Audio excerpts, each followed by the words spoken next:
ఢిల్లీ ఎర్రకోట వద్ద పేలుడు ఘటనలో మరో కీలక విషయం బయటపడింది. నిందితుడు ఉమర్ ఎర్రకోట వద్ద పార్కింగ్ లో ఉన్నప్పుడే ఈ బాంబు తయారు చేసినట్లు గుర్తించారు. కారులో ఉంటూనే బాంబు చుట్టే ప్రక్రియకు డాక్టర్ ఉమర్ నబీ పాల్పడినట్లు వెల్లడైంది. ఆ తర్వాతనే పార్కింగ్ నుంచి కారును ఉమర్ బయటకు తీసినట్లు ఎన్ఐఏ అధికారులు భావిస్తున్నారు.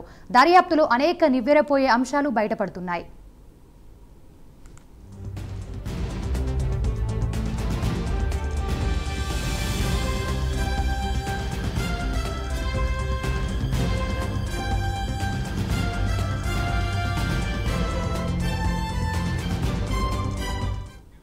ఉమర్ నబీ కారులో 3 గంటల పాటు ఉన్నట్లు తాజా దర్యాప్తులో వెల్లడైంది. సీసీ ఫుటేజ్ ద్వారా విషయం వెల్లడైంది. బాంబు చుట్టాక పార్కింగ్ నుంచి కారును ఉమర్ బయటకు తీసినట్లు ఎన్ఐఏ అధికారులు భావిస్తున్నారు.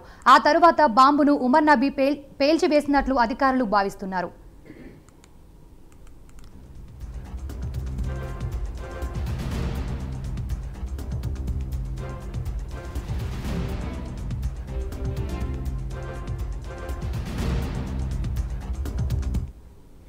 ఢిల్లీ పేలుడుకు ముందే ఫరీదాబాద్లో ఉగ్ర మాడ్యూల్ బయటపడింది. ఈ వ్యవహారంలో డాక్టర్ ముజమ్మిల్ షకీల్, డాక్టర్ షహీన్తో పాటు మరికొందరు డాక్టర్లకు సంబంధాలున్నాయన్నారు. వారందరినీ పోలీసులు అరెస్టు చేశారు.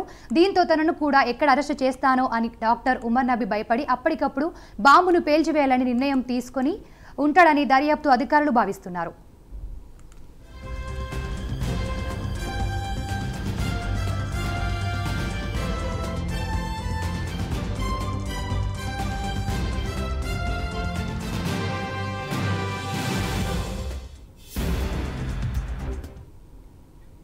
ఢిల్లీకి వచ్చే సమయంలోనే తన తోటి ఉగ్రవాదులతో ఉమర్ నబీ టచ్లో ఉన్నట్లు వెల్లడైంది.